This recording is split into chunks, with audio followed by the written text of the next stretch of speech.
ರಾಜ್ಯ ವಿದ್ಯುತ್ ಗುತ್ತಿಗೆದಾರರ ಸಂಘದ ಚುನಾವಣೆ ದಾವಣಗೆರೆಯ ಮಾಲತೇಶ್ ಎಲ್ಬಿ ಸ್ಪರ್ಧೆ ದಾವಣಗೆರೆ ಕರ್ನಾಟಕ ರಾಜ್ಯ ಅನುಮತಿ ಪಡೆದ ವಿದ್ಯುತ್ ಗುತ್ತಿಗೆದಾರರ ಸಂಘದ ಪಂಚವಾರ್ಷಿಕ ಮಹಾಚುನಾವಣೆಯು ಇದೇ ಡಿಸೆಂಬರ್ 14ರಂದು ನಡೆಯಲಿದ್ದು ಚುನಾವಣಾ ಕಣ ರಂಗೇರಿದೆ.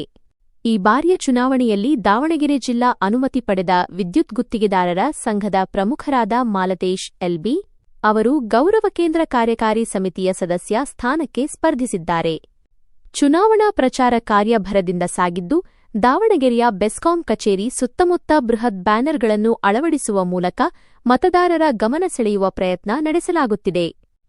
ಎಸ್ಎಂಕೆ ತಂಡಕ್ಕೆ ಮತ ನೀಡಲು ಮನವಿ.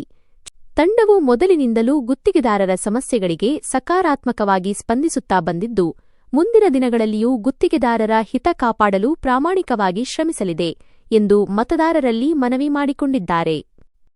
ಅಧ್ಯಕ್ಷರು, ಕಾರ್ಯದರ್ಶಿಗಳು, ಸಂಘಟನಾ ಕಾರ್ಯದರ್ಶಿಗಳು ಮತ್ತು ಸದಸ್ಯಗಳು ಸಹ ನಾವು ನೋಡಿದಾಗೆ ನಂದು ಕ್ರಮ ಸಂಖ್ಯೆ ಬಂದ್ಬಿಟ್ಟು 74. ಈ ಕ್ರಮ ಸಂಖ್ಯೆಗೆ ನನ್ನ ದಾವಣಗೆರೆ ಜಿಲ್ಲೆಯ ಎಲ್ಲ ಜನರು 74ಕ್ಕೆ ವೋಟ್ ಮಾಡ್ಕೋಬೇಕು ಅಂತ ತಮ್ಮಲ್ಲಿ ಕೇಳ್ಕೊಳ್ತೀನಿ. ನಮ್ಮ ರಾಜ್ಯಾಧ್ಯಕ್ಷರು ಕೂಡ ತುಂಬ ಒಳ್ಳೆಯ ಅಭ್ಯರ್ಥಿಯಾಗಿರ್ತಾರೆ. ಈ ಕಣದಲ್ಲಿ ಅವರು ತುಂಬ ಹಂಬಲ್ ಪರ್ಸನ್ ಕೂಡ ಆಗಿರ್ತಾರೆ. ಯಾವುದೇ ಮಾತನ್ನು ಹೇಳಿದರೂ ಕೂಡ ಭಾಳ ಸರಳವಾಗಿ ಕೇಳ್ತಕ್ಕಂಥ ಮನಸ್ತತ್ವ ಇದೆ ಇವರಿಗೆ. ರಮೇಶ್ ಅವರು ಬೆಂಗಳೂರು ಇಂದಿರಾನಗರ ಅವ್ರದ್ದು. ಹಾಗಾಗಿ ನಮ್ಮ ರಾಜ್ಯಾಧ್ಯಕ್ಷ ಚುನಾವಣೆಗೆ ಇದರಲ್ಲಿ ಎಸ್ಎಂಕೆ ತಂಡದಿಂದ ಇದನ್ನು ಕಂಟೆಸ್ಟ್ ಮಾಡಿರ್ತಾರೆ. ನಮ್ಮ ಎಸ್ಎಂಕೆ ತಂಡಕ್ಕೆ ಇದನ್ನು ಕೊಟ್ಬಿಟ್ಟು 61 ಮತಗಳನ್ನು ಕೊಟ್ಟು ಪ್ಯಾನಲ್ ಇರ್ತಕ್ಕಂಥ 61 ಜನಕ್ಕೂ ಮತಗಳನ್ನು ಕೊಟ್ಟು ಜಯಶೀಲನೆ ಮಾಡಬೇಕು. ಜಯಶೀಲರಾದ ನಂತರ ಈ ಕೇಂದ್ರ ಕಾರ್ಯಕಾರಿ ಸಮಿತಿ ಮತ್ತು ಜಿಲ್ಲಾ ಸಮಿತಿಗಳೆಲ್ಲ ಒಟ್ಟಾಗಿ ಸೇರಿಕೊಂಡು ನಾವು ಕೇಂದ್ರ ಸಮಿತಿಯಿಂದ ಬೆಂಗಳೂರು ಲೆವೆಲಲ್ಲಿ, ಕಾರ್ಪೊರೇಟ್ ಲೆವೆಲಲ್ಲಿ ಮತ್ತು ಸರ್ಕಾರದ ಲೆವೆಲಲ್ಲಿ ತುಂಡು ಗುತ್ತಿಗೆ ಅವನ್ನು ನಾವು ಕೊಡಲಿಕ್ಕೆ ಭಾಳ ಇಚ್ಛೆ ಪಡ್ತೀವಿ. ಈಗಾಗಲೇ ಜನರಿಗೆ ಕೆಲಸಗಳು ಇರೋದಿಲ್ಲ. ಸುಮಾರು ಜನರಿಗೆ ತೊಂದರೆ ಆಗಿದೆ. ಪ್ಯಾಕೇಜ್ ಟೆಂಡರ್ನ ಕರೆದು 100 ಕೋಟಿ, 250 ಕೋಟಿ, 1000 ಕೋಟಿ ಟೆಂಡರ್ನ ಕರೆದು ತುಂಬ ನಮ್ಮ ಸ್ಥಳೀಯ ಗುತ್ತಿಗೆದಾರರು ಬೀದಿಗೆ ಬಿದ್ದಂತಾಗಿದೆ ಜೀವನ. ಅವ್ರ ಕುಟುಂಬಗಳಿಗೂ ಸಹ ಭಾಳ ಹಾನಿಯಾಗಿದೆ.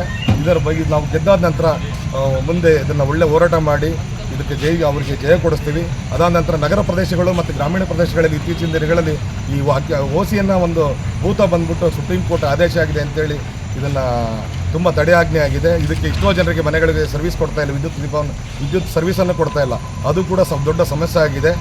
ಹಾಗಾಗಿ ಅದನ್ನು ಕೂಡ ಹೋರಾಟ ಮಾಡಿ ಜನರಿಗೆ ನ್ಯಾಯ ಒದಗಿಸ್ಕೊಡ್ತಕ್ಕಂಥ ಕೆಲಸ ಮತ್ತು ಗುತ್ತಿಗೆದಾರರಿಗೆ ನ್ಯಾಯ ಒದಗಿಸ್ಕೊಡ್ತ ಕೆಲಸವನ್ನು ನಮ್ಮ ತಂಡ ಯಾವತ್ತೂ ನಿರಂತರವಾಗಿ ಕೆಲಸ ಮಾಡುತ್ತೆ.